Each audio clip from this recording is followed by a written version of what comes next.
Capela de Santana. Laudo sobre a morte de Tayane deve ser emitido em 15 dias. Marido da jovem, policial militar suspeito do disparo, ainda não prestou depoimento à polícia.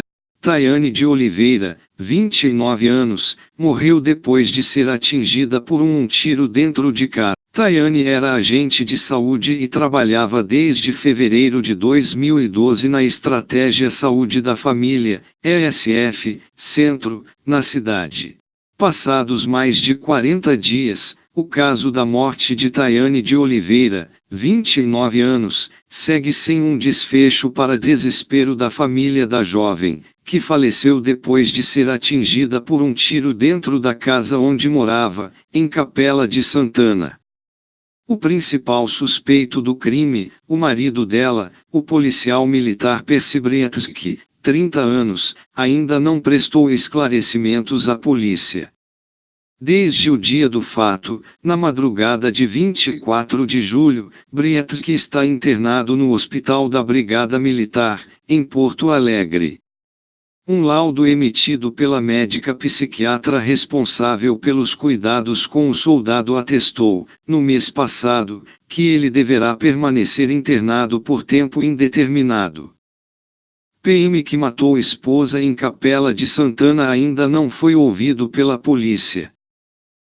A equipe médica também suspendeu qualquer tipo de visita que não seja apenas de parentes próximos como pais e irmãos. De acordo com o delegado Rodrigo Zucco, responsável pela investigação, a Polícia Civil aguarda o depoimento do soldado para concluir o inquérito. Além disso, Zucco espera ainda o resultado do laudo da necropsia que, segundo ele, deve ser emitido em 15 dias.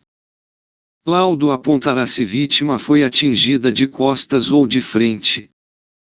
O disparo que atingiu Tayane no peito teria sido feito de forma acidental, uma vez que o PM teria confundido a mulher com um assaltante. Conforme Zucco, somente o laudo poderá concluir a causa da morte. Só o laudo é capaz de apontar quantos tiros foram e a trajetória do projetil, se a vítima foi atingida de frente ou de costas. Ele é de fundamental importância para a conclusão do inquérito, afirma. Não ficaremos calados enquanto não tivermos respostas. Prima de Tayane, Keren Fortes da Silva, 40 anos, diz que a família está se mobilizando e organizando atos e ações para cobrar agilidade das autoridades na solução do caso. Não ficaremos calados enquanto não tivermos respostas, diz, sem adiantar o que deverá ser feito nas próximas semanas. Conforme ela, os parentes da jovem clamam por justiça. Queremos saber o que ele, o soldado Briatsky, tem a dizer, porque ainda procuramos entender como tudo aconteceu, se o tiro foi intencional ou não. Tendo sido um crime culposo ou doloso, ele deverá pagar pelo que fez, pondera. Por conta da fatalidade envolvendo a servidora, a Prefeitura de Capela de Santana decretou luto oficial de 3 dias. A polícia não descarta nenhuma hipótese para o assassinato de uma mulher dentro de casa no Vale do Caí. O crime aconteceu de madrugada. O marido, que é policial militar, diz que atirou na mulher por engano, achando que era um ladrão. Em Capela de Santana, o posto de saúde não funcionou hoje. Na porta, a tristeza pela morte da colega. Tayane de Oliveira tinha 29 anos e trabalhava como agente de saúde desde 2012. Brutal, não sabe o que pensar, não sabe o que aconteceu, né? É bem complicado. Tayane morreu com um tiro no peito dentro de casa. Quem atirou foi o próprio marido, um soldado da Brigada Militar de 31 anos. Para a polícia, ele disse que atirou por engano. A casa ficou todas escuras e ele acordou num susto quando ele viu um vulto e uma luz. E ele pediu para parar, a pessoa não se identificou, o vulto não se identificou, não parou e ele atirou. A Tayane e o policial foram casados por 4 anos, ficaram separados por mais 4 e em janeiro desse ano reataram o relacionamento.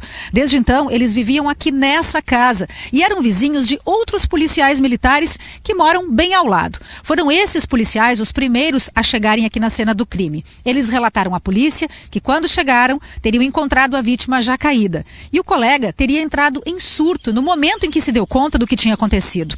Os dois foram encaminhados para o hospital de Portão e o policial, de lá, foi transferido para o hospital da Brigada Militar em Porto Alegre. Por isso, ele ainda não prestou depoimento à polícia. Amigas da vítima já foram ouvidas. Os pais dela vão ser os próximos a depor. Segundo a delegada, o conteúdo dos celulares do casal também vai ser analisado. A gente está simplesmente investigando e todas as hipóteses possíveis, tá? Não estou excluindo nada, tá, Cristiane, nada. Então, tudo é possível, tanto desde um crime de homicídio culposo quanto um crime passional.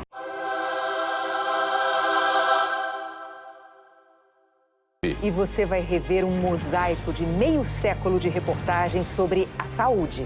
Agora, no Jornal Nacional. A seguir, um mosaico de 5 décadas de reportagens sobre a saúde.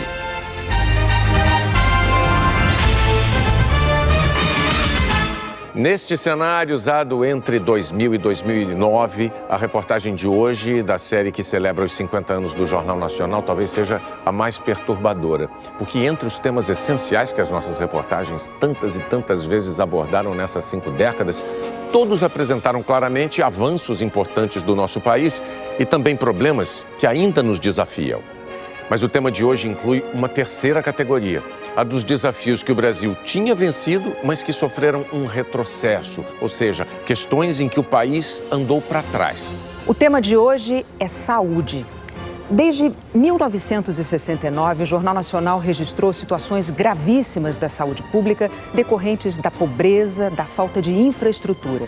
Situações que foram sendo vencidas ao longo de 5 décadas com esforço nacional pelas campanhas de vacinação, os programas de distribuição de renda e principalmente os investimentos numa rede pública de saúde como o SUS, que é único no mundo em países com mais de 100 milhões de habitantes. O SUS tem problemas graves, claro, mas antes deles, como dizem os especialistas em saúde pública, a população pobre dependia da caridade e hoje saúde é um direito. Falta ainda muito para que esse direito seja atendido plenamente, mas você vai ver aqui que as soluções existem. Nessas 5 décadas, o Brasil obteve uma redução importantíssima nos registros de mortalidade infantil, de doenças como varíola, poliomielite, a meningite. Mas, diferentemente de outros setores em que avanços brasileiros se consolidaram, a saúde pública teve recaídas graves.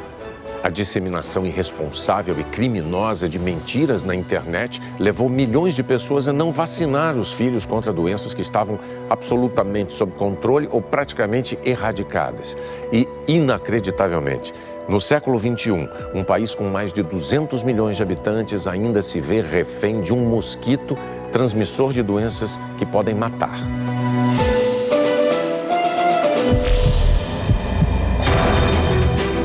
Uma nova experiência na área da saúde. A era da medicina personalizada. E principalmente de grandes avanços na medicina. Plano de combate à fome e à miséria. Como o Brasil enfrentou a mortalidade infantil.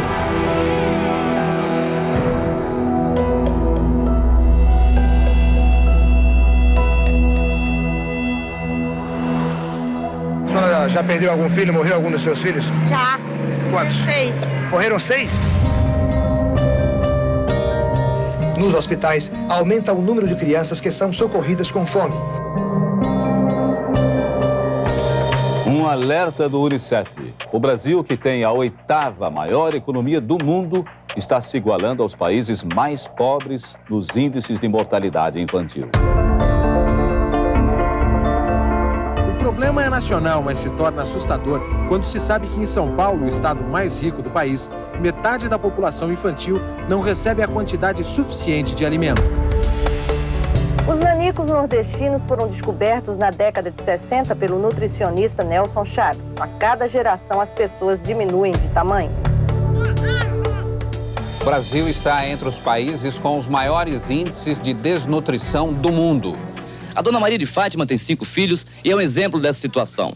A comida só dá para uma vez no dia. Um pedaço de carne e um pouco de feijão com farinha. Deve ser dado realmente prioridade absoluta ao combate à fome e à miséria. Isso não é simplesmente uma bandeira, isso é uma prioridade nacional. As mães conheceram o soro caseiro, farelo de sementes, vitaminas que antes iam para o lixo. O resultado está na balança. Engordei. A mortalidade infantil caiu a 0 nos quarteirões atendidos pela Pastoral da Criança, coordenada por Zilda Arnes, uma brasileira indicada para o Prêmio Nobel da Paz. O brasileiro é extremamente solidário. Haja visto a Pastoral da Criança que conseguiu uma solidariedade humana, uma rede de 150 mil voluntários. Os programas assistenciais criados nos últimos 10 anos ajudaram a diminuir a fome no Brasil. A gente fez durante a década de 90 uma série de progressos muito importantes na área social, programas como Saúde da Família. A gente foi capaz de casar esses programas com transferências efetivas de renda, de dinheiro para pessoas da camada mais pobre da sociedade. Um estudo da Controladoria Geral da União revelou o tamanho assustador de uma dívida do nosso país com os cidadãos. 1/3 dos brasileiros que vivem em cidades não têm hospitais do SUS com tratamento contra o câncer. Sabrina chora por sua mãe que não verá os netos gêmeos nascerem no Amapá. Aos 47 anos, morreu de câncer, mas não só dele. Foi pela demora e a espera.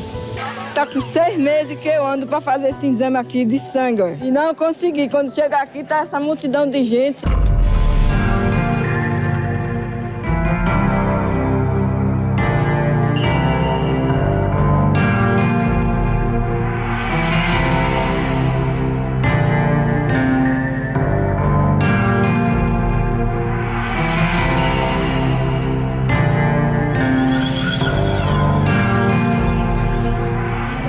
Assistência médica será realizada pelo novo Instituto Nacional de Assistência Médica da Previdência Social, INAMPS. O INAMPS sobe a favela, improvisa ambulatórios em barracos e atende uma população que não tem assistência médica. É um barraco pequeno de apenas 2 cômodos, mas que todas as quartas-feiras se transforma num consultório médico improvisado. E centenas de pessoas aqui da favela Marcílio Dias vêm para cá esperar na fila a hora de serem atendidas. Essa é uma conta de atendimento em ambulatório que está sob suspeita. O INAMPS já pagou para o hospital, mas acha que o serviço não foi prestado. Iguais a esta, tem mais de 5 milhões de contas apreendidas nessa sala. 5 de outubro de 1988. O Brasil tem uma nova Constituição.